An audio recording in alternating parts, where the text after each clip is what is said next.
நான்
முன்னாடி ஒரு ஸ்டெப் முன்னாடி இந்த சின்ன பசங்களுக்கு முன்னாடி சொல்ல வந்து பின்னாடி நிறைய மக்கள் இருக்காங்க. ஒரு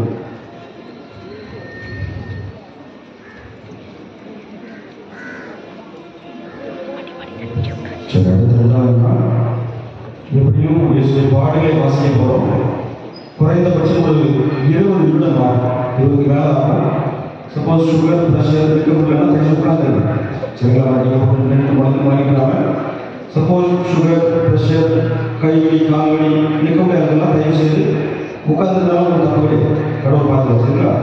அதுக்கிட்டே மணிக்கு உட்காந்துருந்து ஜெயிச்சா நல்லா பார்த்து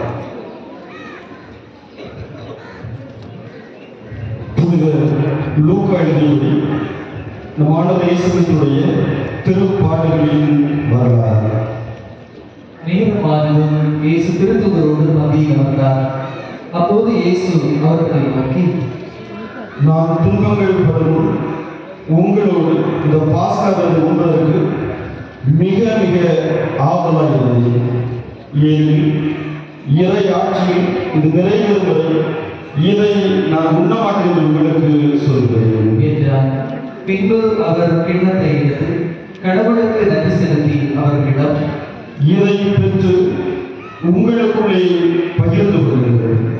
ஏனெனில் இது முதல் இறையாட்சி வரும் வரை திராட்சை ரசத்தை குடிப்பதில்லை உங்களுக்கு சொல்லுகிறேன் என்றார். பின்பு அவர் அப்பத்தை எடுத்து கடவுளுக்கு நன்றி செலுத்தி அதை விட்டு அவர்களுக்கு கொடுத்து, இது உங்களுக்காக கொடுக்கப்படும் எனது உடல், என் நினைவாக இதை செய்யுங்கள் என்றார். அப்படியே உணவு அருந்திய பின் அவர் கிண்ணத்தை எடுத்து, இந்த கிண்ணம் உங்களுக்காக சிந்தப்படுகிற என் ரத்தத்தால் நிலைப்படுத்தப்படும் புதிய உடன்படிக்கை. என்னை காட்டிக் கொடுப்பவர் இதோ என்னோடு பந்தியில் அமர்ந்திருக்கிறார். மாண்டவர் தமக்கு குறிப்பிட்டபடியே போகிறார்.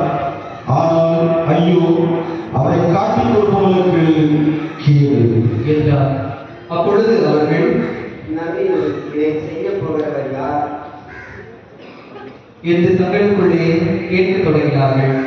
மேலும் தங்களுக்குள்ளே பெரியவராக எண்ணப்பட வேண்டியவர் யார் என்ற விவாதம் அவர்களிடையே இருந்தது. இயேசு அவர்களிடம், பிற இனத்தவரின் அரசுகள் மக்களை அடக்கி ஆளுகின்றார்கள். அதிகாரம் காட்டுகிறவர்கள் நன்மை செய்வர்கள் அழைக்கப்படுகின்றார்கள். ஆனால் நீங்கள் அப்படி செய்யலாம். உங்களுக்கு பெரியவர் சிறியவராகவும் ஆட்சி புரிவர் தொண்டு புரிவராகவும் மாற வேண்டும். யார் பெரியவர், பந்தியில் அமர்ந்திருப்பவரா அல்லது படிவடை புரிவரா? பந்தியில் அமர்ந்திருப்பவரல்லவா? நான் உன்னடுவே படிவடை புரிவராகவே இருக்கிறேன். நான் சோதிக்கப்படும் போது என்னோடு இருந்தவர்கள் நீங்களே. என் தந்தை எனக்கு ஆட்சியுரிமை கொடுத்திருப்பது போல நான் உங்களுக்கு கொடுக்கிறேன். ஆகவே என் ஆட்சி வரும்போது நீங்கள் என்னோட பந்தியில் அமர்ந்து உண்டு குடிப்பீர்கள். இஸ்ரேல் 12 குலத்தவருக்கும் தீர்ப்பு வழங்க அரியணையில் அமர்வீர்கள். சீமோனே, சீமோனே, இதோ கோதுமை போல் உங்களை புடைக்க சாத்தான் அனுமதி கேட்டிருக்கிறார். ஆனால் நான் ஒரு நம்பிக்கையை தவறாதிருக்க உனக்காக மன்றாடினேன். நீ மனம் திரும்பின் உன் சகோதரரை உறுதிப்படுத்து என்றார். அதற்கு பேதுரு, ஆண்டவரே, உமோடு சிறைப்படுவதற்கும் என் சாவதற்கும் நான் ஆயத்தமாயிருக்கிறேன் என்றார். இயேசு அவரிடம், பேதுருவே, இன்றிரவு என்னை தெரியாத மும்முறை நீ மதுரைக்கு முன் சேவல் கூவாத உனக்கு சொல்கிறேன் என்றார். இயேசு சீடர்களிடம், நான் உங்களை பணப்பையோ வேறு பையோ மிதியையோ எதுவும் அனுப்பினோடு உங்களுக்கு ஏதாவது குறை இருந்ததா என்று கேட்டார். அவர்கள், ஒரு குறையும் இருந்ததில்லை என்றார்கள். அவர் அவர்களிடம், ஆனால் இப்பொழுது பணப்பை உடையவர் அதை எடுத்துக் கொள்ளட்டும், வேறு பை உடையவர் அவ்வாறே செய்யட்டும். வாழ் இல்லாதவர் தம் மேலே வைத்து வாழ் வாங்கிக் கொள்ளட்டும். ஏனெனில் நான் உங்களுக்கு சொல்லுவேன், கொடியவர்கள் ஒருவராக கருதப்பட்டார் என்று மறை நூலில் எழுதப்பட்டது என் வாழ்வில் நிறைவேறுகிறது. என்னை பற்றியெல்லாம் நிறைவேறி வருகின்றன என்றார். அவர்கள், ஆண்டவரே, இதோ இங்கே ஒரு வாழ் இருக்கிறது என்றார்கள். இயேசு அவரிடம், போதும் என்றார். இயேசு அங்கிருந்து புறப்பட்டு தம் வழக்கப்படி மெல்லுமலையில் சென்றார். சீடர்களும் அவரை பின்தொடர்ந்தார்கள். அந்த இடத்தை அடைந்ததும் அவர் அவர்களிடம், சோதனைக்கு உட்படாதிருக்க இறைவனிடம் மன்றாடுங்கள் என்றார். பிறகு அவர் அவர்களை விட்டு கல்லறை தூரம் விலகிச் சென்று முழங்கால் படியிட்டு இறைவனிடம் வேண்டினார். தந்தையே, உமக்கு விருப்பமானால் இந்த துன்பக் கிண்ணத்தை என்னிடமிருந்து அகற்றும். ஆனாலும் என் விருப்பப்படி அல்ல, உம் விருப்பப்படியே நிகழட்டும் என்று கூறினார். அப்போது விண்ணகத்திலிருந்து ஒரு தூதர் அவருக்கு தோன்றி அவரை வழிபடுத்தினார். அவரோ மிகுந்த வேதனைக்குள்ளாகவே உருக்கமாய் இறைவனிடம் வேண்டிக் கொண்டிருந்தார். அவரது வியர்வை பெரும் இரத்த துளிகளைப் போல தரையில் விழுந்தது. அவர் இறை வேண்டலை முடித்துவிட்டு எழுந்து சீடர்களிடம் வந்தபோது அவர்கள் துயரத்தால் சோர்வுற்று தூங்கிக் கொண்டிருப்பதை கண்டார். அவர்களிடம், என்ன உறங்கிக் கொண்டாயிருக்கிறீர்கள்? சோதனைக்கு உட்படாதிருக்க விழித்திருந்து இறைவனிடம் மன்றாடுங்கள் என்றார். இயேசு தொடர்ந்து பேசிக் கொண்டிருந்த போது இதோ மக்கள் கூட்டமாக வந்தனர். 12 ஒருவரான யூதாஸ் என்பவர் அவர்களுக்கு முன் வந்து அவரை முத்தமிட விரும்பினார். இயேசு அவரிடம், யூதாசே, முத்தமிட்டா மாண்டவனை காட்டிக் கொடுக்க போகிறார் என்றார். அவரை சூழ நின்றவர்கள் நிகழப்போவதை வந்து, ஆண்டவரே, வாழால் வெட்டலாமா என்று கேட்டார்கள். அப்பொழுது அவர்களுள் ஒருவர் தலைமை குருவின் பணியாளரை தாக்கி அவரது வலது காதை துண்டித்தார். இயேசு அவர்களை பார்த்து, விடுங்கள், போதும் என்று கூறி அவருடைய காதை தொட்டு நலமாக்கினார். அவர் தம்மிடம் வந்த தலைமை குருக்களையும் கோவில் காவல் தலைவர்களையும் மூப்பர்களையும் பார்த்து, ஒரு கல்வனை பிடிக்க வருவது போல நீங்கள் வாழ்களோடும் தடிகளோடும் வந்ததையே, நான் நாள்தோறும் கோவில் உங்களோடு இருந்தும் நீங்கள் என்னை பிடிக்கவில்லை. ஆனால் இது உங்களுடைய நேரம், இப்போது இருள் அதிகாரம் செலுத்துகின்றது என்றார். பின்னர் அவர்கள் இயேசுவை கைது செய்து இழுத்துச் சென்று தலைமை குருவின் வீட்டுக்கு கொண்டு போனார்கள். பேதுரு தொலைவில் அவரை பின்தொடர்ந்தார். வீட்டு உள்முற்றத்தின் நடுவில் நெருப்பு மூட்டி அதை சுற்றி அவர்கள் உட்கார்ந்திருந்தார்கள். பேதுருவும் அவர்களோடு இருந்தார். அப்போது பணிப்பெண் ஒருவர் நெருப்பின் அருகில் அவர் அமர்ந்திருப்பதை கண்டு அவரை உற்று பார்த்து, இவனும் அவனோடு இருந்தவன் என்றார். அவரோ, ஆமா, அவர் எனக்கு தெரியாது என்று பதிலளித்தார். சிறிது நேரத்திற்கு பின் அவரை கண்ட வேறு ஒருவர், நீயும் அவரை சேர்ந்தவன் தான் என்றார். பேதுரு, இல்லையப்பா என்றார். ஏறக்குறைய 1 மணி நேரத்துக்கு பின்பு மற்றொருவர், உண்மையாகவே இவனும் அவரோடு இருந்தார், இவனும் கலிலே இருந்தார் என்று வலியுறுத்தி கூறினார். பேதுருவோ, நீ குறிப்பிடுவதை எனக்கு தெரியாது என்றார். உடனே அவர் தொடர்ந்து பேசிக் கொண்டிருந்த போதே சேவல் கூவிற்று. ஆண்டவர் திரும்பி பேதுருவை கூர்ந்து நோக்கினார். என்று சேவல் கூவும், நீ என்னை 3 முறை மறுதலிப்பார் என்று ஆண்டவர் தமக்கு கூறியதை பேதுரு நினைவுகூர்ந்து வெளியே சென்று மனம் நொந்து அழுதார். இயேசுவை பிடித்திருந்தவர்கள் அவரை ஏளனம் செய்து நையம் உடைத்தார்கள். அவரது முகத்தை மூடி, உன்னை அடித்தவர் யார்? இறைவாக்கினனே சொல் என்று கேட்டார்கள். இன்னும் பலவாறு அவரை படித்துரைத்தார்கள். பொழுது முடிந்ததும் மக்களின் மூப்பர்களும் தலைமை குருக்களும் மறைநூல் அறிஞர்களும் கூடி வந்தார்கள். இயேசுவை இழுத்துச் சென்று தங்கள் மூப்பர் சங்கத்தின் முன் நிறுத்தினார்கள். அவர்கள், நீ மெசியாதானா எங்களிடம் சொல் என்று கேட்டார்கள். அவர் அவர்களிடம், நான் உங்களிடம் சொன்னால் நீங்கள் நம்ப மாட்டீர்கள். நான் உங்களிடம் கேட்டாலும் பதில் சொல்ல மாட்டீர்கள். இது முதல் மானிட மகன் வல்லவராம் கடவுளின் வலப்புறத்தில் வீற்றிருப்பார் என்றார். அதற்கு அவர்கள் அனைவரும் அப்படியானால் நீ இறைமகனா என்று கேட்டனர். அவரோ, நான் இறைவன் என நீங்களே சொல்லுகிறீர்கள் என்று அவர்களுக்கு சொன்னார். அதற்கு அவர்கள், இன்னும் நமக்கு சான்றுகள் தேவையா? இவன் வாயிலிருந்து நாமே கேட்டோமே என்றார்கள். திரண்டிருந்த மக்கள் அனைவரும் எழுந்து இயேசுவை பிலாத்துவின் முன் கொண்டு சென்றார். இவன் நம் மகன் சீரழிய காரணமாய் இருக்கிறான். சீசருக்கு கப்பம் கட்டப்படாய் இருக்கிறான். தானே மெசியாவாகிய அரசன் என்று சொல்லிக் கொள்கிறான். இவற்றையெல்லாம் நாங்களே கேட்டோம் என்று அவர்கள் இயேசுவின் மேல் குற்றம் சுமத்த தொடங்கினார்கள். பிலாத்து அவரை நோக்கி, நீ யூதரின் அரசனா என்று கேட்க அவர், அவ்வாறு நீர் சொல்கிறீர்கள் என்று பதில் கூறினார். பிலாத்து தலைமை குருக்களையும் மக்கள் கூட்டத்தையும் பார்த்து, இவனிடம் நான் குற்றம் ஒன்றும் காணவில்லை என்று கூறினார்.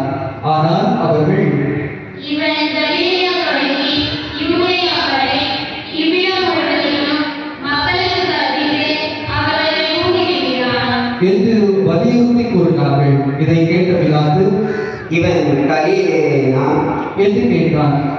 அவர் ஏரோதுவின் அதிகாரத்திற்கு உட்பட்டவன் என்று அவன் அறிந்து, அப்போது எருசலேமில் இருந்த ஏரோதிடம் அவனை அனுப்பினார்.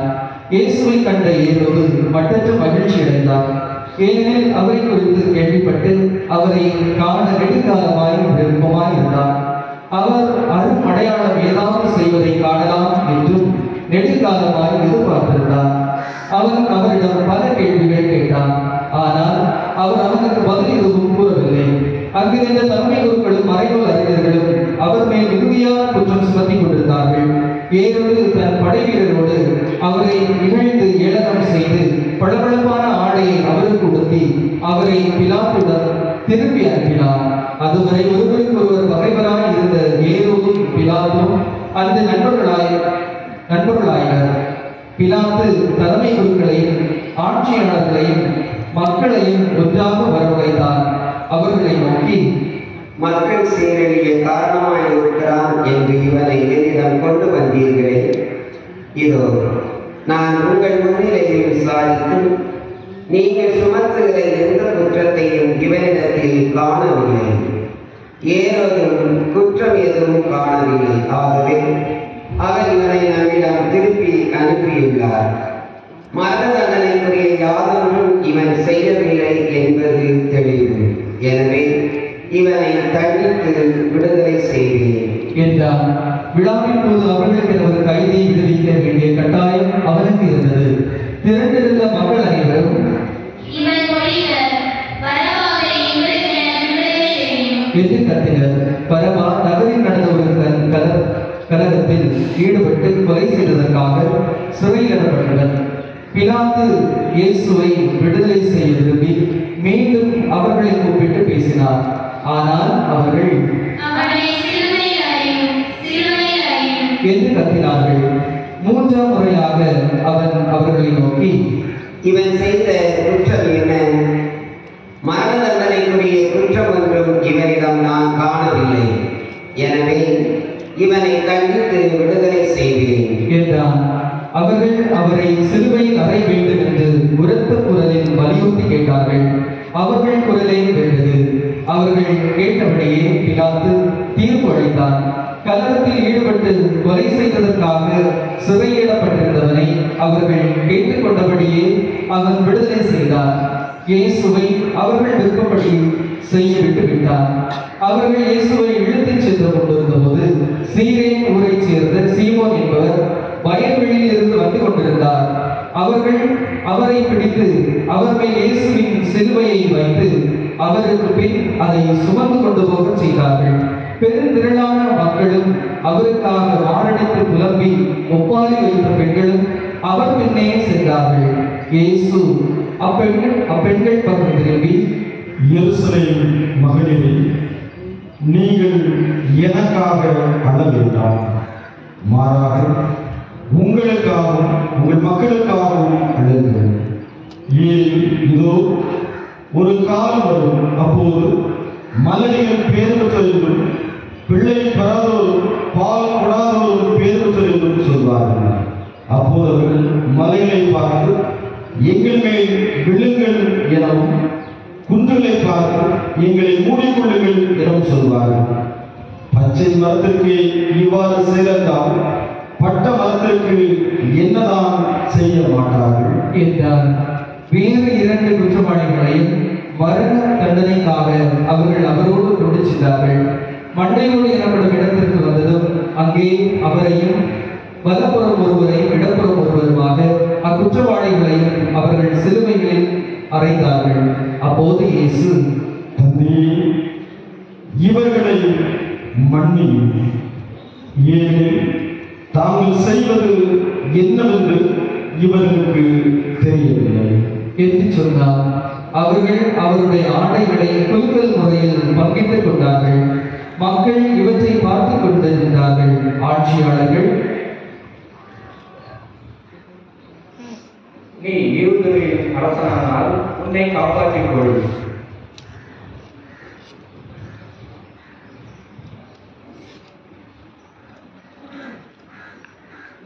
என்று கேலி செய்தார்கள். படை வீரர் அவரிடம் வந்து புளித்த திராட்சை ரசத்தை கொடுத்து, நீ யூதரின் அரசனானால் உன்னை காப்பாற்றிக் கொள் என்று எண்ணி நம்பினாடினர்.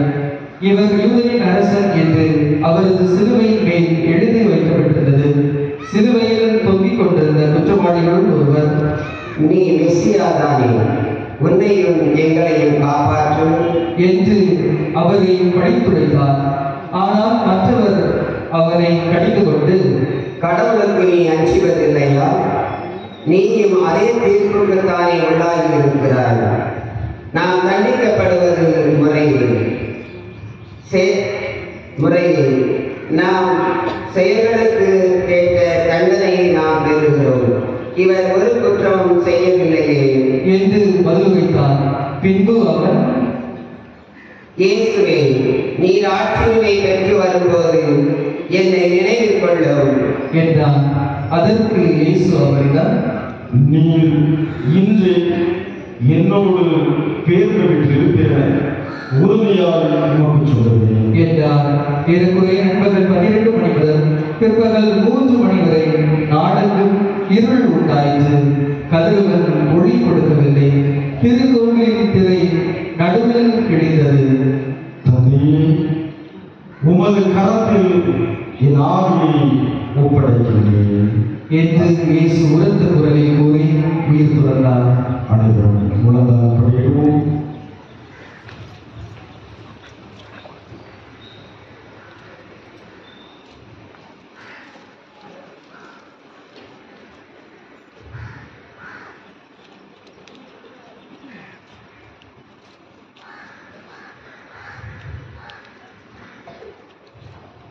அனைவரும் எழுந்திருப்போம். இதை கண்ட நூற்றுவ தலைவர், இவர் உண்மையாகவே நேர்மையாளர் என்று கூறி கடவுளை போற்றி புகழ்ந்தார். இக்காட்சியை காண கூடியிருந்த மக்கள் அனைவரும் நிகழ்ந்தவற்றை கண்டு மார்பில் அடித்துக் கொண்டு திரும்பிச் சென்றனர். அவருக்கு அறிமுகமான அனைவரும் கலிலேயாவிலிருந்து அவரை பின்பற்றி வந்திருந்த பெண்களும் தொலைவில் இருந்து இவற்றை பார்த்துக் கொண்டிருந்தனர். யோசேப்பு என்னும் பெயருடைய ஒருவர் இருந்தார். அவர் தலைமை சங்க உறுப்பினர், நல்லவர், நேர்மையாளர். தலைமை சங்கத்தாரின் திட்டத்துக்கும் செயலுக்கும் இணங்காத அவர் யூதேயாவில் உள்ள அரிமத்தியா ஊரைச் சேர்ந்தவர். இறையாட்சி வருகைக்காக காத்திருந்தவர். அவர் பிலாத்திடம் போய் இயேசுவின் உடலை கேட்டார். அவர் அவரது உடலை இறக்கி மெல்லிய துணியால் சுற்றி பாறையில் குடைந்திருந்த கலரையில் வைத்தார். அதற்கு முன்பு யாரையும் அதில் அடக்கம் செய்வதில்லை. அந்த ஆயத்த நாள் ஓய்வு நாளின் தொடக்கம். கலிலேயாவிலிருந்து அவரோடு வந்திருந்த பெண்கள் பின்தொடர்ந்து சென்று கல்லறையை கண்டார்கள். அவருடைய உடலை வைத்த விதத்தை பார்த்துவிட்டு திரும்பி போய் நறுமண பொருட்களையும் நறுமண தைலத்தையும் ஆயத்தம் செய்தார்கள். கட்டளைப்படி அவர்கள் ஓய்வு நாளில் ஓய்ந்திருந்தார்கள். அனைவரும் அமர்வோம்.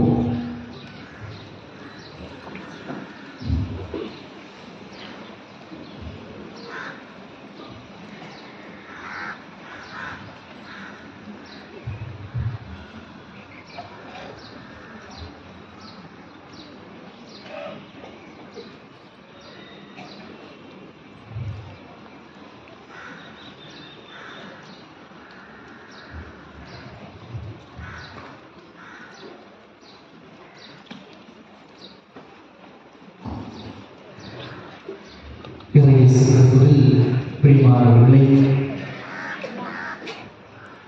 ஆண்டவர் இயேசுவினுடைய பாடுகளின் ஞாயிறு, குருத்தோலை ஞாயிறு, புனித வாரத்தினுடைய தொடக்கம், இவை அனைத்தையுமே இணைந்து நாம் இன்று வழிபாடு முறையாக இந்த ஆண்டவர் இயேசுவினுடைய இந்த பாடுகளின் ஞாயிறை சிறப்பித்துக் கொண்டிருக்கக்கூடிய இந்த தருணத்திலே நாம் இந்த பகுதியிலே நாம் பங்கெடுத்தோம், இந்த குருத்தோலை பகுதியிலே நாம் பங்கெடுத்தோம்.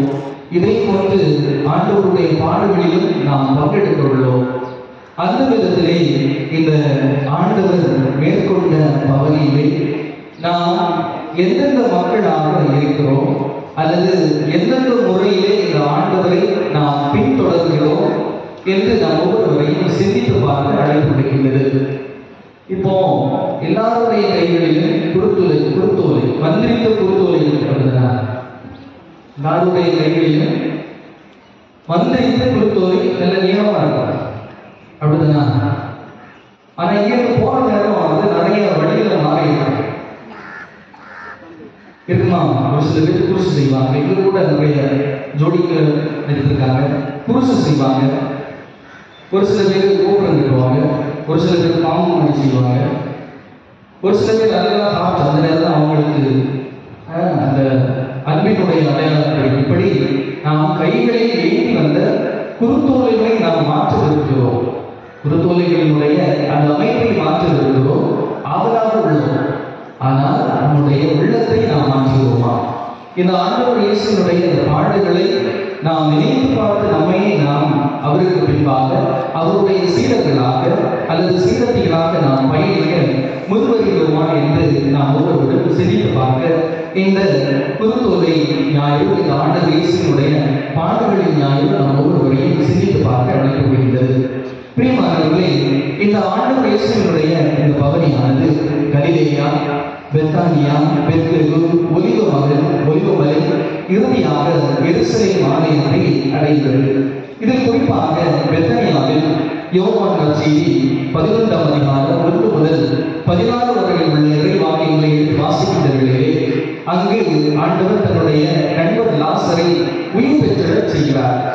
பிரியமானவர்களே, ஆண்டவர் இந்த கலிலேயாவில் இருந்து தொடங்கிய பயணத்திலே தன்னுடைய இறை வல்லமையினால், தன்னுடைய இறை ஆற்றலாலும் அங்கு இருந்த அந்த மக்களிடையே இருந்த நம்பிக்கையோடும் விசுவாசத்தோடும் இவரே இறைமகன் என்றும் இவர் மீது நான் நம்பிக்கை கொள்கிறேன் என்று தங்களை முழுமையாக அந்த இறைவன் பாதத்தில் அர்ப்பணித்து ஒவ்வொருவரும் அந்த ஆண்டவருடைய ஆற்றலை கண்கூடாக காண்கிறார்கள்.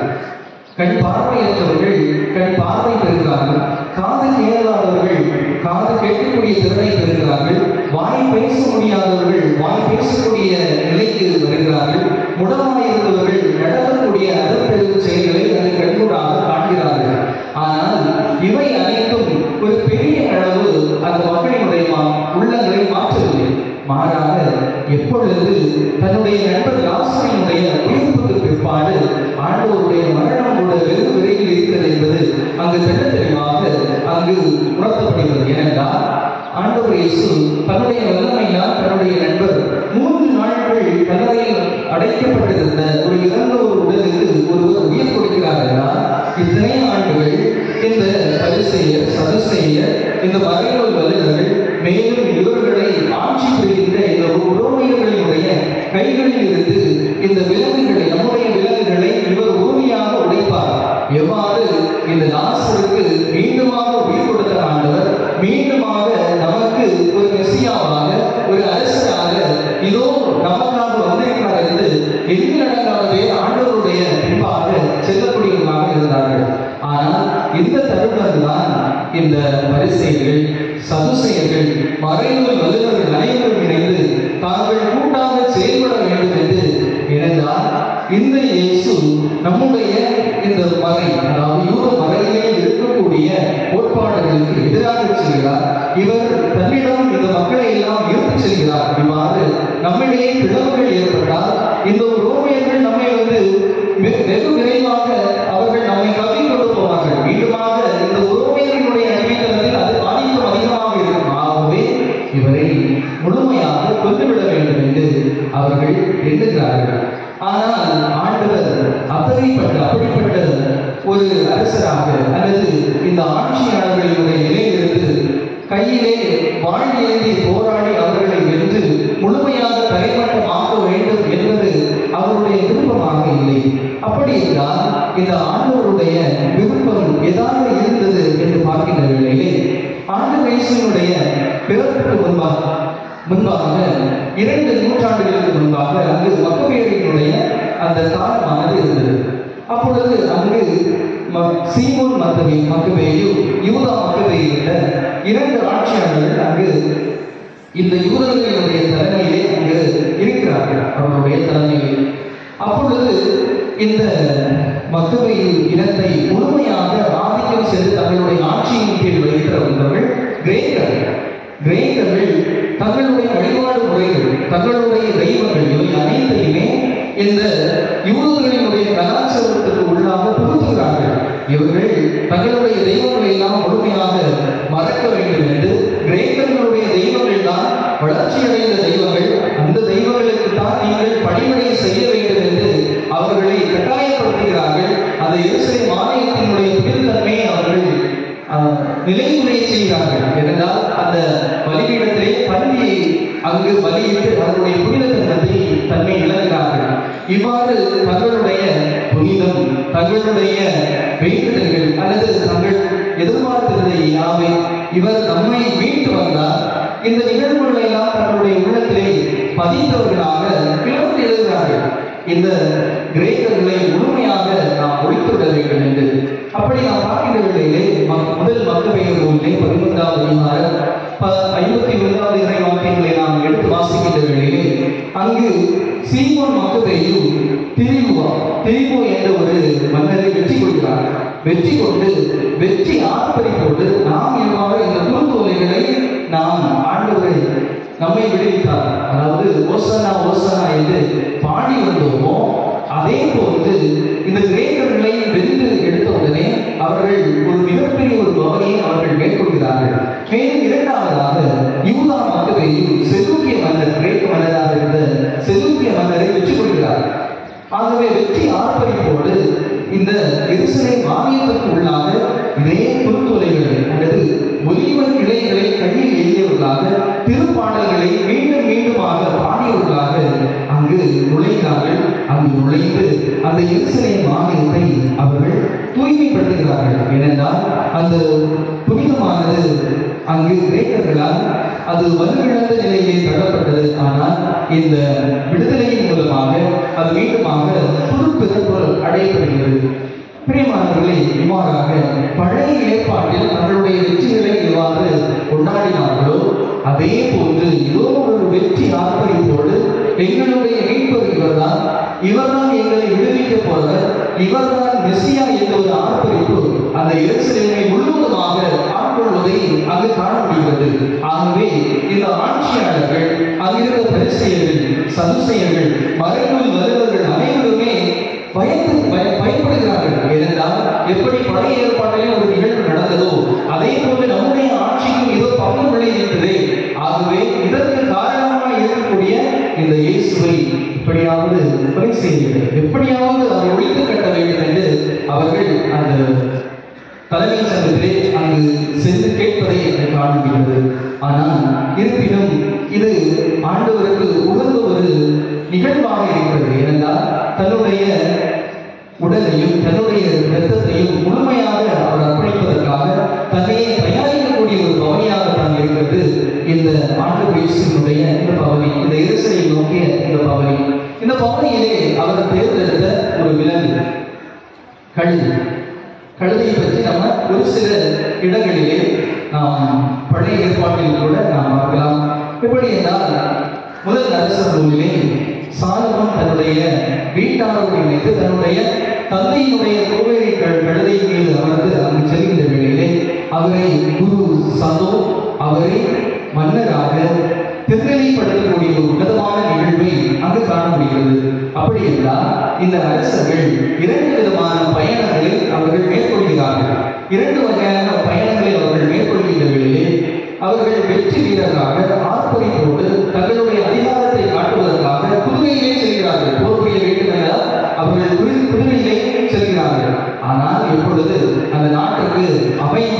அல்லது அமைதியை தரப்போகிறேன் அல்லது அந்த மக்களை மிக தாழ்மையான நிலையை அவர்கள் சென்று சந்திக்க வேண்டும் என்றால் அவர்கள் பயன்படுத்தக்கூடிய விலங்கு இந்த கழுதையாக இருக்கிறது. இந்த தருணத்திலே இந்த கழுதை இங்கு ஆண்டவருக்கு தேவை என உணர்ந்து ஆண்டவர் 2 சீடர்களை அனுப்பி அதை அவிழ்த்துவார்கள். யாரும் அமராத கழுதையை அவிழ்த்துவார்கள் என்று கூறுகிறார். அதன்படியே அந்த சீடர்கள் செல்கிறார்கள். அங்கு யாரும் அமராத அந்த கழுதையை கண்டு அந்த கழுதையை ஆண்டவரிடம் கொண்டு வந்து அதன் மேல் தங்களுடைய மேலாடைகளை இட்டு ஆண்டவர் இயேசுவை அதன் மீது அமர்த்தி கழுதையோடு இணைந்து ஆண்டவர் இயேசுவோடு கைகளிலே தங்களுடைய கரங்களிலே ஒலிவ இலைகளை ஏந்தியவர்களாக ஓசன்னா ஓசன்னா என்று மீண்டுமாக இந்த திருப்பாடல்களை மீண்டுமாக ஒலித்தவர்களாக அங்கு பவனியாக வருகிறார்கள். பிரியமானவர்களே, இவ்வாறு இந்த பவனியிலே நாமும் இங்கு ஒரு அங்கமாக அல்லது ஒரு நபர்களாக நாமும் பங்கெடுத்திருக்கிறோம். அப்படி பங்கெடுக்கக்கூடிய விதத்திலே நாம் வெறும் பார்வையாளர்களாக இருக்கிறோமா? ஏதோ ஒரு நிகழ்வு நடக்கிறது, வருடம் ஒரு குருத்தோலை நம்முடைய கரங்களில் அர்ச்சித்துக் கொடுக்கிறார்கள். இதை ஒரு கோவிலிருந்து மற்றொரு கோயிலுக்கு நாம் எடுத்துச் செல்கிறோம், இங்கிருந்து வீட்டுக்கு எடுத்துச் செல்கிறோம், அவ்வளவுதான். அத்தோடு நாம் ஒரு பார்வையாளராக நின்று விடுகிறோமா? அல்லது இந்த ஆண்டவர் இயேசுவினுடைய பாடங்களிலே இணைந்து நாம் பங்கெடுக்கிறோமா? இரண்டாவதாக அங்கிருக்கக்கூடிய பரிசேயர்கள் சதுசேயர்கள் மறைவில் வல்லுநர்களாக இருக்கிறோமா? ஏனென்றால் ஆண்டவரை எப்படியாவது ஒழித்து கட்ட வேண்டும், ஏனென்றால் எங்களுடைய ஆட்சிக்கு ஒரு பங்கு வந்துவிட்டது, எங்களுடைய ஆட்சி அதிகாரத்திலே இவர் பிடித்து சென்று விடுவார் என்ற ஒரு ஏக்கம் அவர்களின் உள்ளாக செல்கின்ற வேளையிலே அங்கு ஆண்டவர் இயேசுவை அவர்கள் முழுமையாக மறுதளிக்கக்கூடிய ஒரு நிலையை அங்கு காண முடிகிறது. இவ்வாறு இந்த பரிசேயர்கள் இந்த சதுசேயர்கள் இந்த மறைவுள்ள வல்லுநர்களை பொறுத்து நாமும் இந்த ஆண்டவரை முழுமையாக நாம் வெறுக்கிறோமா? அல்லது என்னுடைய சிந்தனைகளுக்கு ஏற்றாற்போன்று இவருடைய சிந்தனைகள் இல்லை, அல்லது என்னுடைய ஆற்றலுக்கு ஏற்றாற்போன்று இந்த ஆண்டவர் இயேசுவினுடைய ஆற்றல் இல்லை என்று அவரை நாம் சிறுமைப்படுத்துகிறோமா என்று நாம் சிந்திப்போம். மூன்றாவதாக அங்கிருந்த ஆட்சியாளர்கள் தங்களுடைய ஆட்சியாளர்கள் இந்த வெகுவான இந்த பயணத்தை அல்லது இந்த பவனியை பார்க்கின்ற வேளையிலே குறிப்பாக இந்த பழைய ஏற்பாட்டில் நடந்த அதே நிகழ்வை போன்று இருக்கிறது. ஆகவே எங்களுடைய ஆட்சியிலும் மிகப்பெரிய ஒரு இழப்பு வந்துவிடுமோ என எண்ணி அங்கு ஆண்டவர் இயேசுவை முழுமையாக ஒழித்துவிட அங்கு திட்டமிடுகிறார்கள். அவரை போன்று இந்த ஆட்சியாளர்களை கொண்டு நம்முடைய உள்ளத்திலும் எழுந்தருளி இருக்கக்கூடிய இந்த ஆண்டவரை நாம் முழுமையாக வெறுக்கிறோமா? மேலும் இயேசுவை சூழ்ந்து நின்ற மக்கள் கூட்டம் ஒரு பக்கம் பரபாசை எங்களுக்கு வேண்டும் என்று கத்துகிறார்கள், இன்னொரு புறம் சிலுவையில் அறையும் என்று கத்துகிறார்கள். நாம் இந்த ஆண்டவரை முழுமையாக ஏற்று இந்த பரபாசை தான் எங்களுக்கு வேண்டும், இவரை சிலுவையில் அறையும் என்று நம்முடைய பாவங்கள் மூலமாக அன்றாடம் அவரை நாம் சிலுவையில் அறைகிறோமா? மேலும் அங்கிருந்து அந்த மக்கள் கூட்டம் எவ்வாறு கலிலேயா தொடங்கி இந்த எருசலேம் வரையிலும் ஆண்டவர் இயேசுடைய போதனைகளை கேட்டு வந்த மக்கள், இந்த ஆண்டவர் இயேசுவிடம் முழுமையாக நம்பிக்கை கொண்ட மக்கள் அந்த ஒலிவ கிளைகளை தங்களுடைய கைகளில் ஏந்தியவர்களாக முழுமையான ஒரு நம்பிக்கையோடு அந்த ஆண்டவரை புகழ்ந்த வண்ணமாகவே அந்த பவனியிலே பங்கெடுக்கிறார்கள். அவ்வாறு நாமும் இந்த ஆண்டவர் தாமே எனக்கு மீட்டு தந்தார், இந்த ஆண்டவர் எனக்காக மரித்தார், இந்த ஆண்டவர் சிந்திய இரத்தத்தினால் எனக்கு மீட்பு கிடைக்கிறது என்ற ஒரு நம்பிக்கையோடு இந்த துருத்தோலைகளை நாம் கையில் ஏந்திருக்கிறோமா என்று நாம் சிந்தித்து பார்க்கின்ற வேளையிலே இதற்கு முத்தாய்ப்பாக இந்த கழுதையிலிருந்து தெரிந்து கொள்ளக்கூடிய ஒரு சில பண்புகள் அல்லது ஒரு சில படிப்பினைகளை அங்கு காண முடிகிறது. என்னவென்றால் ஆண்டவர் இயேசுவுக்கு தெரிந்திருக்கிறது எனக்கு ஒரு கழுதை வேண்டும் என்று, எனக்கு ஒரு கழுதை வேண்டும் என்று. அந்த ஆண்டவர் இயேசு தன்னிடம் இருந்த 2 சீடர்களை அனுப்பும், இந்த இடத்திற்கு போங்கள், அங்கு யாரும் அமராத ஒரு கழுதை கட்டி வைக்கப்பட்டிருக்கும், அதை அவிழ்த்து வாருங்கள். ஆண்டவர் இயேசுவுக்கு தெரியும் நான் யார் என்று, ஆண்டவர் இயேசுவுக்கு தெரியும் என்னுடைய குடும்ப சூழ்நிலைகள் என்னவென்று, ஆண்டவர் இயேசுவுக்கு தெரியும் என்னுடைய தொழில் வளமை எத்தகையதாக இருக்கிறது. இதனைத்தான் ஆண்டவர் நம்மை முன்கூட்டியே ஆய்ந்து அறிந்திருக்கிறார். தாயின் கருவில் உருவாகும் முன்பே நம்மை நம்முடைய பெயர்களை சொல்லி அழைத்திருக்கிறார். ஆகவே இந்த நிலையிலே அவருடைய பார்வையிலே நாம் விலையேற பெற்றோம் என்பது இங்கு உடல்தரமான ஒரு உண்மையாக விளங்குகிறது. இரண்டாவதாக இதுவரை யாரும் அந்த கழுதையில் அமராத கழுதையாக இருக்கிறது.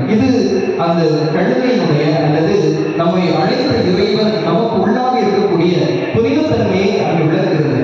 புனிதத்தன்மையிலே இருக்கக்கூடிய நாம் உண்மையிலே இந்த ஆண்டவரை நாம் பின்தொடர்ந்து வருகிறோமா என்று நாம் ஒவ்வொருவரும் சிந்தித்து பார்க்க அழைக்கப்படுகிறது. மேலும் தகுதியற்ற நிலையிலிருந்து தகுதி உள்ள ஒரு நிலைக்கு அவர் மாற்றுகின்றார். எவ்வாறு பொதிகளை மட்டுமே சுமக்கக்கூடிய இந்த கழுதையை மெஸ்ஸியா இந்த கழுதையின் மீது ஊர்வலமாக நடந்து செல்கிறார், பவனியாக நடந்து செல்கிறார்.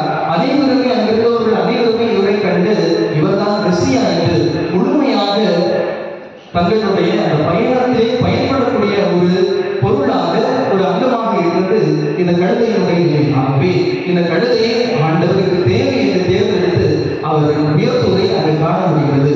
மேலும் இறுதியாக இது ஆண்டவருக்கு தேவை என அங்கு ஆண்டவர் கூறியபடி அந்த கழுதையினுடைய உரிமையாளர் கேட்டார், ஏன் அவிழ்க்கிறீர்கள், ஏன் இந்த கழுதையை அவிழ்க்கிறீர்கள் என்று.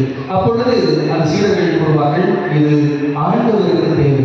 நாம் ஒவ்வொருவருமே ஆண்டவருக்கு தேவை. நாம் சோதனையில் வருகிற பொழுதோ அல்லது இன்னல் வருகிற பொழுதோ நம்மை அவர் தள்ளிவிடுவதில்லை, புறப்பை தள்ளிவிடுவதில்லை.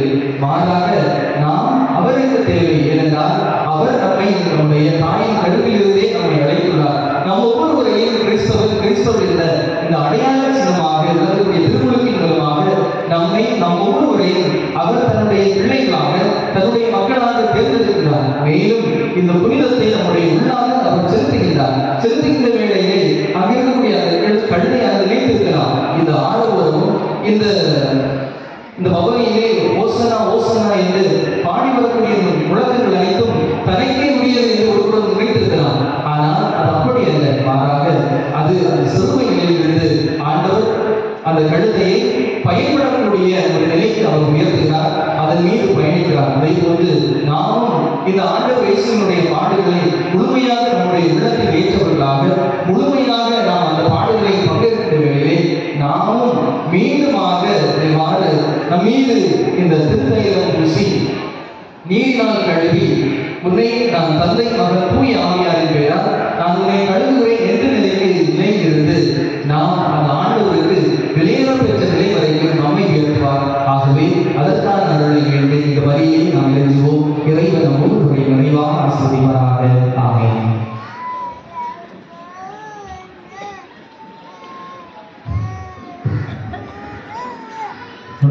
எழுந்திருப்போம். இந்த விசுவாசத்தை அறிக்கையிடுவோம்.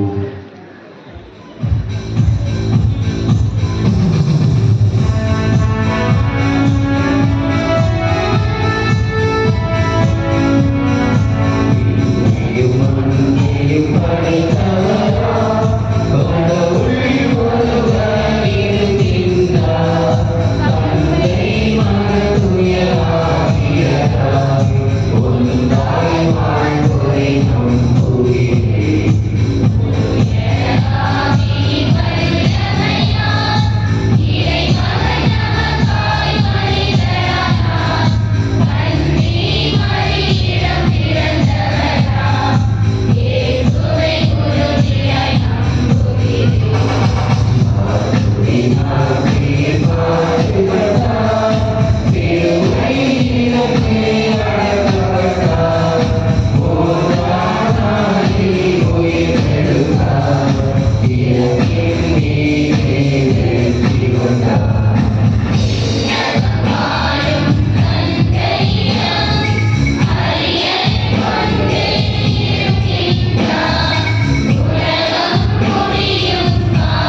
நம்பிக்கையோடு ஜெபிக்கக்கூடிய ஒரு அற்புதமான ஒரு நேரம் இது ஒரு நேரம்.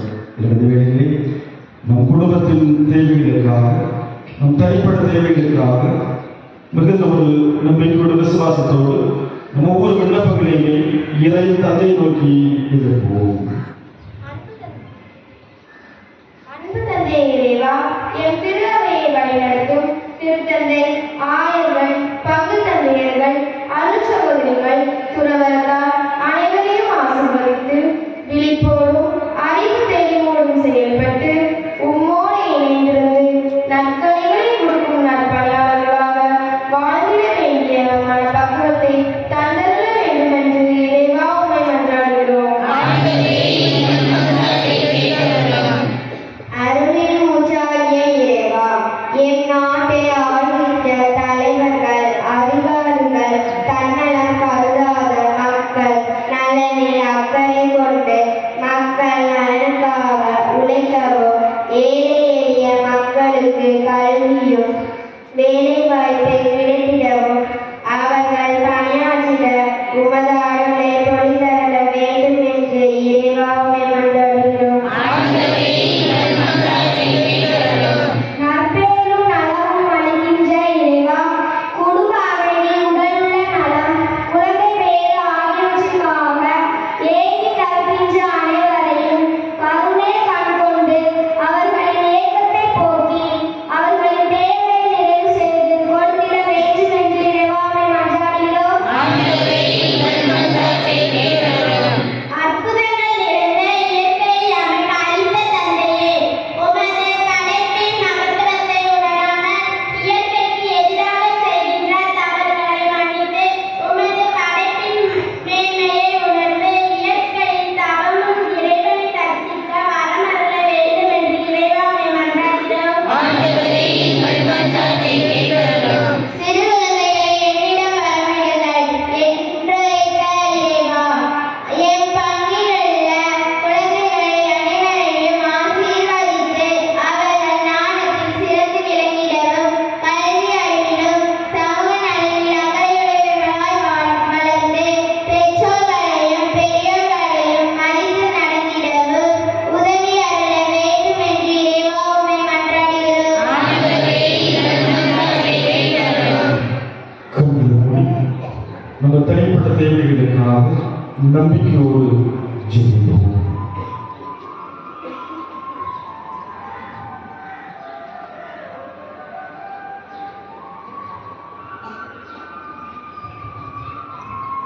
இந்த மண்டாக்களை ஆடவர்கள் சிலருக்கு ஜெபித்தார்கள்.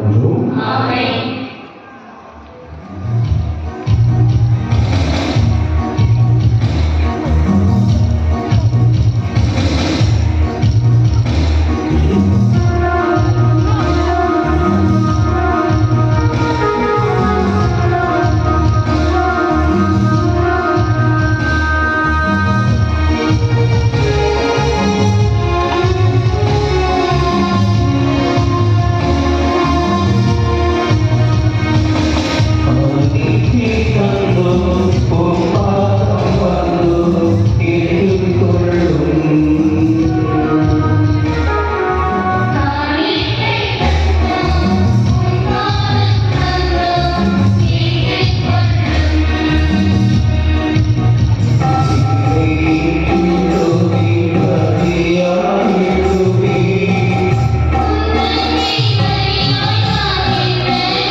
இயேசு கிறிஸ்துவின் திரு உடலும் இரத்தமாகும் எங்களுக்கு இவை மாறுகிறார்கள்.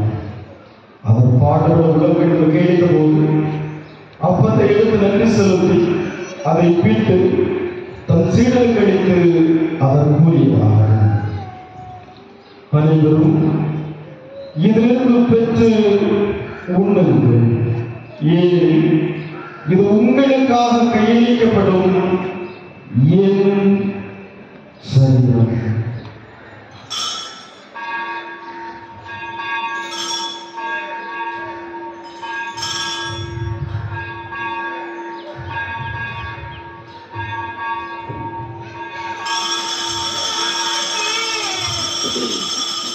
அவர்கள் இரவு விருந்தை அருந்தி கிண்ணத்தில் எடுத்து மீதுமாக நன்றி கூறி தம் சீடலுக்கு அளித்து அவர் கூறினார், அனைவரும் இதிலிருந்து பெற்று பருகுங்கள், ஏனெனில் இது புதிய நிலையான உடன்படிக்கைக்குரிய என் இரத்தத்தின் கிண்ணம். இது பாவ மன்னிப்புக்கு என்று உங்களுக்காகவும் பலருக்காகவும் சிந்தப்படும். இதை என் நினைவாக செய்யுங்கள்.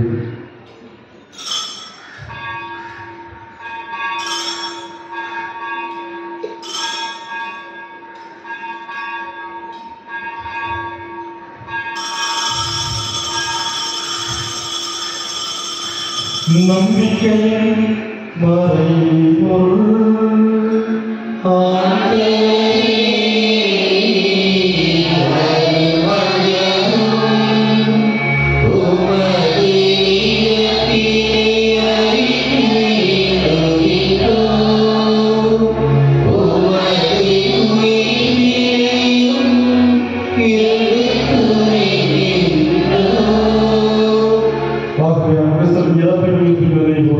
வாழ்வு பற்றி மீட்படைக்கு கிண்ணத்தையும் ஒப்புக் கொடுக்கின்றோம். உன் திருமண ஊழியர்களை தகுந்தவை ஏற்றுக்கொண்டு எனக்கு நன்றி செலுத்துகின்றோம். மேலும் கிறிஸ்துவின் உடல்நலத்தில் உங்களை தூயாக ஒன்று சேர்க்க வேண்டும் என உம்மை தாழ்மையோடு மன்றாடுகின்றோம்.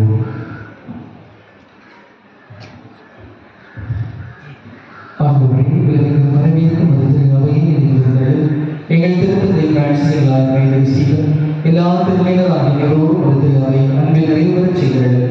மேலும் இருத்தோடு துயில்களும் எங்கள் சகோதர சகோதரிகளை இறந்தோர் அனைவரையும் இறக்கப்படுவது நீங்களும் ஒரு திருப்பூர் ஒளியோடு இருக்கிறார்கள்.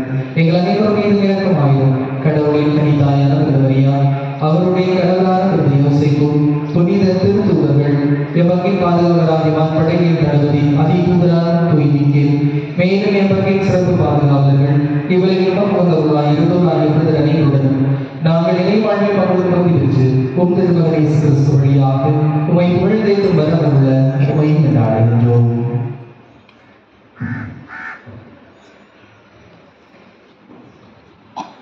இவர் வழியாக இவரோடு இவரிலும் எல்லாம் வல்ல இறைவனாகிய தந்தையே, தூய ஆவியாரின் ஒன்றிப்பில் எல்லா புகழும் மாற்றியும் என்றென்றும் உமக்கு உரியதே.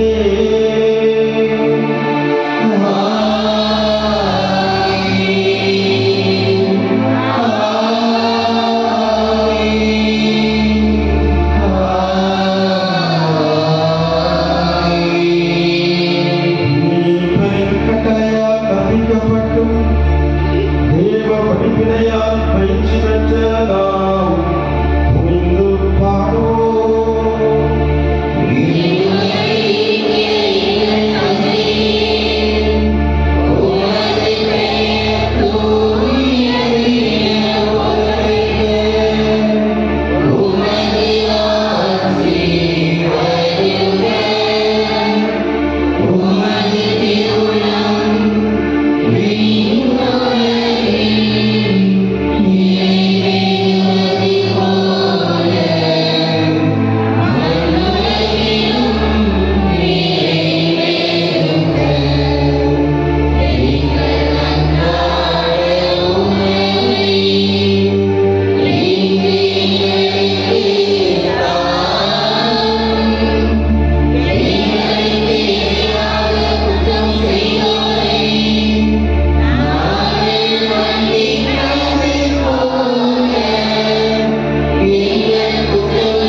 மன்றாடுகின்றோம்.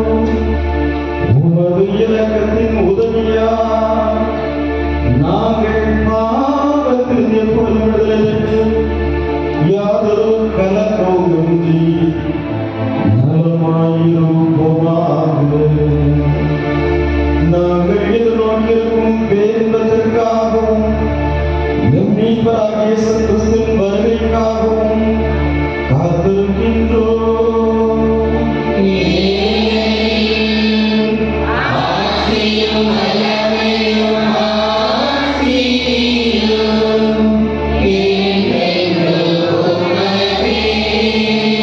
ஆண்டவரே இயேசு கிறிஸ்துவே, சமாதானத்தை உங்களுக்கு விட்டுச் செல்கின்றேன். என் சமாதானத்தை உங்களுக்கு அளிக்கிறேன் என்றும் திருத்தூதர்களுக்கு மொழிந்தீரே. எங்கள் பாவங்களை பாராமல் உமது திருச்சபையின் விசுவாசத்தை கண்ணோக்கி உமது திருவுளத்திற்கு ஏற்ப அதற்கு சமாதானத்தை ஒற்றுமையும் அளித்தருள்வீராக. என்னென்றும் வாழ்ந்து ஆட்சி செய்கின்றவர் நீரே.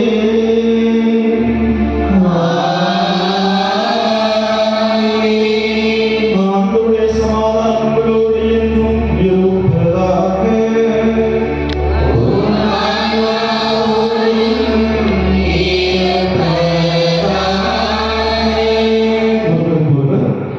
தருகின்ற பரிசுத்தமான சமாதானத்தை முகமலர்ச்சியோடு மற்றவர்களோடு பகிர்ந்து கொள்வோம்.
இதோ இறைவனின் செல்வன், இவரே உலகத்தின் பாவங்களை எல்லாம் போக்குகிறவர். நமக்காக நமது மீட்புக்காக சிலுவை சாவை ஏற்றுக்கொண்ட அன்பின் தெய்வம் இவர்தான். எதற்கு கிடைக்கப்பெற்ற நம் ஒவ்வொருவரையும் பேர் பெற்றோர்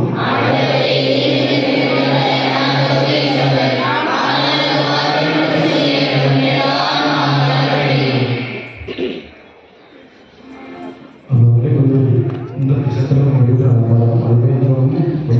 பாதிப்பு அப்படி சட்டத்தில் உங்களுக்கு சட்டம்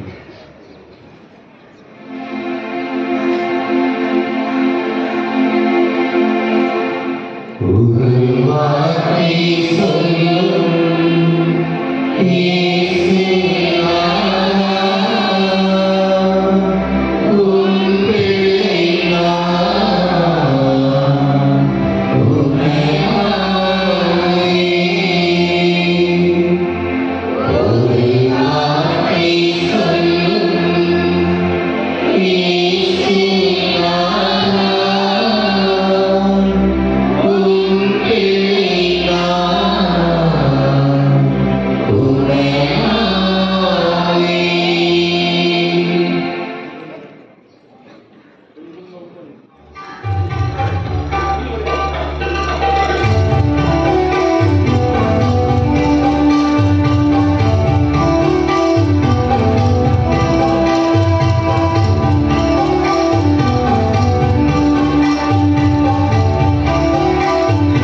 புனித பிரான்சிஸ் அசிசியாரின் சமாதானம். இறைவா என்னை உமது அமைதியின் கருவியாகும். எங்கு பகைமை நிறைந்துள்ளதோ அங்கு அன்பையும், எங்கு மனவேதனை நிறைந்துள்ளதோ அங்கு மன்னிப்பையும், எங்கு ஐயம் நிறைந்துள்ளதோ அங்கு விசுவாசத்தையும், எங்கு அவநம்பிக்கை நிறைந்துள்ளதோ அங்கு நம்பிக்கையையும், எங்கு இருள் சூழ்ந்துள்ளதோ அங்கு ஒளியையும், எங்கு மனக்கவலை உள்ளதோ அங்கு அகமகிழ்வையும் விதைக்கிட அருள் புரியும். எம் இறைவா, ஆறுதல் பெறுவதை விட பிறருக்கு ஆறுதல் அளிக்கவும், பிறரால் புரிந்து கொள்ளப்படுவதை விட பிறரை புரிந்து கொள்ளவும், அன்பு செய்யப்படுவதை விட பிறரை அன்பு செய்யவும் வரமருள்வாய். ஏனெனில் கொடுப்பதில் யாம் பெறுவோம், மன்னிப்பதில் யாம் மன்னிக்க பெறுவோம், இறப்பதில் யாம் நித்திய வாழ்வடைவோம். ஆமென். நமது ஊரின் இணை பாதுகாவலரும் புதுமை வள்ளலுமான பேரறிஞராசியாருக்கு புதிய ஆலயம் கட்டும் திருப்பணியானது எவ்வித தங்கு தடையுமின்றி சீரும் சிறப்புமாக கட்டி முடிக்க எல்லாம் வல்ல இறைவனை நோக்கி அனைவரும் இணைந்து மன்றாடுகிறோம். விடுதலையில் இருக்கிற எங்கள் தந்தையே, உமது பெயர் தூயது என போற்ற பெருக, உமது ஆட்சி வருக, உமது திருவுளம் விடுதலையில் நிறைவேறுவது போல மண்ணுலையில் நிறைவேறுக.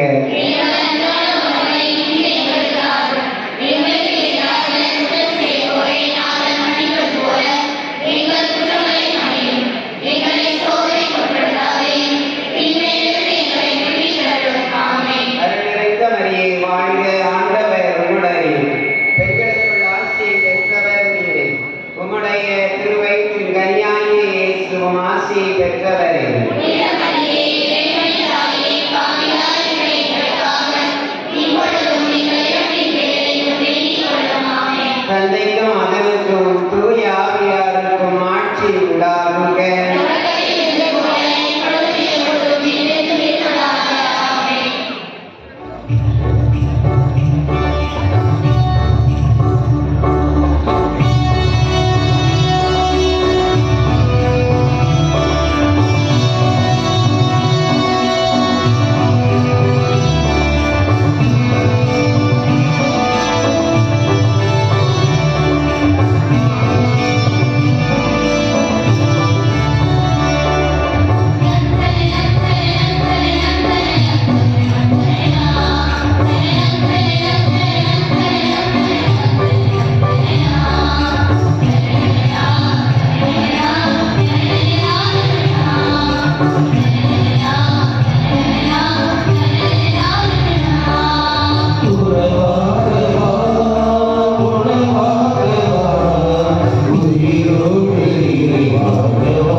உன்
நம்முடைய இந்த குடும்பத்துக்காக நீங்கள் ஆண்டவரே இயேசு கிறிஸ்து துன்புறுத்தமை கிடைக்கும் சிலுவை கொடுமை தாக்கிக்கொள்ளும் தயங்கவில்லை. நீர் குடும்பத்தை கண்ணோக்கி அல்கிறார் என்றென்னும் வாழ்ந்து ஆசிரியம்மை பந்தாடுகின்றோம்.